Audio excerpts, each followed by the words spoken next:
Hello, ladies, and welcome back to my YouTube channel.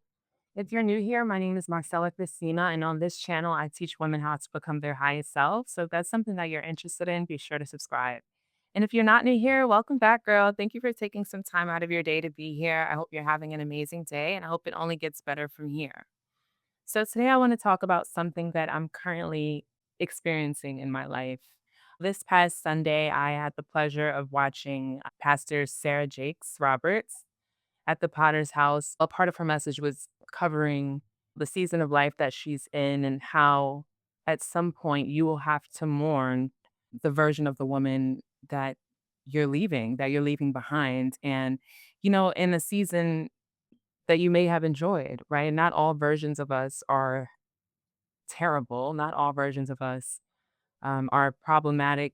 And it's important to understand that there will be some things about us, our personalities, the way we see the world that we will have to leave behind in order to really embrace God's promise for our lives. So that's what I really wanted to discuss today is mourning the version of women that we used to be, what that looks like, and how to navigate that season. So, if you haven't already done so, my loves, be sure to hit that subscribe button. We are a growing community here. We're 1,000 plus strong and we're on our road to 10,000. I absolutely love what we're doing on this channel. It's a channel of female empowerment, Christian women coming together, business women coming together, and really just a shared community where like minds connect. And if that's something that you want to be a part of, I do encourage you to subscribe. So let's get into today's message. So when we talk about mourning the versions of women that we used to be, this is something that, as I said, I'm currently walking through in my life right now. And it is one of the most disorienting experiences I've ever had. And I'll explain why. So, you know, let's go back a few years. I'll say that my walk with Christ has been something that I have been doing for my entire life in some aspect or another. As far as I've known myself, I've always loved God. I always believed in God. I always loved Jesus, believed in Jesus. But it wasn't until I rededicated my life to Him, I want to say 5 years ago. And that's when I really, really started taking my walk with Christ seriously. I mean, to the next level. And, when you're stepping out of the world and into the kingdom, so to speak, there's a lot of bad habits that are very obvious that you need to kick, right? So, being in environments that you shouldn't be in and entertaining certain things that you shouldn't entertain and spending time with people that are clearly not equally yoked. Those are the things that are easy to drop. A lot of these things are strongholds and you have loyalty to certain people and things for whatever reason, but it's easy in the sense of when you look at it, you can see that it's not of the kingdom. It's very obviously not of the kingdom, it's not of God. And so you can properly position yourself to be against it, right? Be opposed to it. And that's enough to sustain you and to motivate you to stay away and stay clear of those things. And so we become another version of ourselves, the version that doesn't have the worldly ties in that sense and in that way. And we become another version of ourselves that's closer to God than the prior version, right? Closer, we're in the kingdom now, or at least pursuing the kingdom as opposed to the person that was just pursuing the world. And that's an accomplishment. That is an accomplishment in and of itself. But I think what we often overlook is what happens after that. Our walks with Christ as women of God is not something that just happens once, right? It's a continuous thing. It's a continuous day in and day out process. And the more you set your eyes on God, the more you set your eyes on Christ, the more you change, right? Because that's the entire point is to be more like Christ. Let this mind be in you that was in Christ Jesus. And so what I'm realizing now is as I continue this walk with Christ, so much of the things that I used to enjoy about me, just in my own skin, are being removed. And there's such a sadness that comes with that because those were kind of the cool things that I actually liked about my personality. Those were the cool things that I actually thought were pretty dope, right? So, for example, I grew up listening to a lot of hip hop music, as well as all different types of music, even dance hall, reggae, all of the things, so much so that I'm actually even an artist, right? And that's an entire episode in and of itself is how I'm navigating. my art form and what it truly is to be an artist that serves God, right? But, when I listen to a lot of the messaging and the music that hip hop produces, a lot of it is just really anti-Christ. It's anti-God, if we're just being honest. And there was a part of me that really struggled with really understanding and accepting that, because while hip hop does have its downsides, it has a lot of upsides too, right? We were able to create a culture that is profitable, so influential, and has brought people together, has been a real expression, a real voice, and a real way of seeing the world, right? And we were able to bring people into our experience as Black people. We were able to bring people into our experience in America and around the world. And I think that that's such an important thing to do. And I would never, ever diminish hip hop as something that, accomplished anything less than that, because it quite literally changed the world. So, what it is though is that there's a responsibility to show up as your highest version at all times. And this isn't something that you do during your 9 to 5 and then you get off work and then you slip into the lowest version of yourself possible. And that's the season of life that I'm in, where being like Christ is understanding that this is your way of life. This is what you do. This isn't just something that you masquerade in. This isn't something that you put on. This is something that you actually are. And if listening to a certain song doesn't bring out your highest self, then that's a song that you have to part with. No matter how much you like the artists or the instrumentals or the production or, the memories attached to that song, you have to let that go. And to really convey this feeling, think about one of your favorite songs and think about just having to let go of that. Think about just not ever being able to listen to that song again because it does not bring out the best in you. And that's been very, very challenging for me because, again, as an artist, as somebody that loves music and someone that is in tune enough to be able to appreciate art for art, right?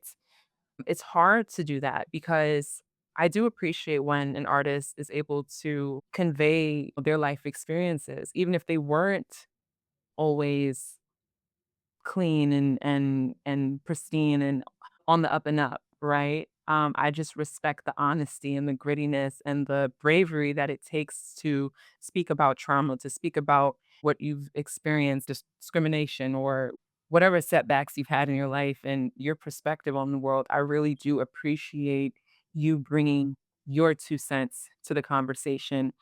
But what I'm realizing now is that the woman that God is calling me to be, I really have a responsibility to be a clean vessel and to really only embody the things that are of God. And I know that this doesn't mean that I have to completely stop listening to hip hop or completely stop listening to music that I deeply respect, but I think that it's just a different approach to listening to that music. I'm listening to it with different ears, right? Because I'm a different woman and I have a different intention when I'm going into interacting with some of these things. And it's really I won't say that the joy is gone, but it's another type of joy that I'm stepping into from a different place that, it's great, but it's just not what I've been accustomed to all of this time, right? So I'm mourning the woman that was just able to just be so carefree and not really think twice about certain things and a little naive, a lot naive, and just understanding that with being a child of God, there comes a responsibility to show up in a way that is mature, is seasoned, and is respected and respectable. And to really carry out God's works, you're going to have to change your vessel. You're not going to be able to get there by doing the same things that it took you to get here. So that's one example of how I've really been dealing with the mourning of becoming this brand new woman. I think that there's a lot of different layers and things that you have to shed, right? And it comes in so many ways and in different waves. And then you think that you've gotten there, you think that, okay, cool. Like, as soon as you get settled into being this version of a woman, it's like God is calling you to more again.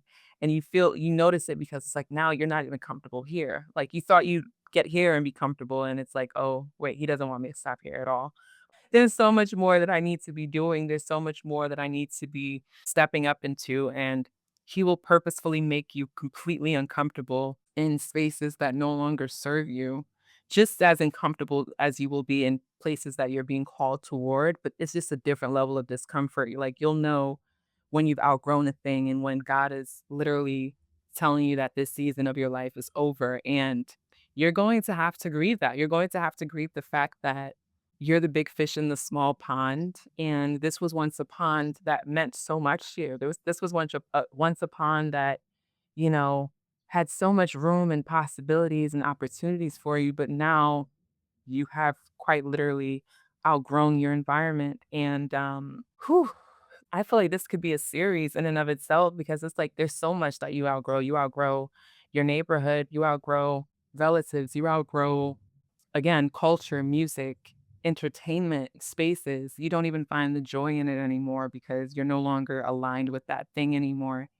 And I just want to be encouraging to women that are experiencing this because there can be that urge to try to go back to what's familiar just to try to rekindle and relive some of those experiences again because they brought you so much joy and you're in such an uncomfortable place. But I want to be encouraging that just as much as it can be uncomfortable, it's so rewarding. When I look back over the last 5 years, the growth that I've been able to see in my life, across the board, mentally, physically, spiritually, it's been incredible. And I wouldn't trade anything for the world. Each and every day when I wake up, I literally see myself transforming and becoming more of the woman that God has called me to be. And that in and of itself is more than enough reason for me to keep going.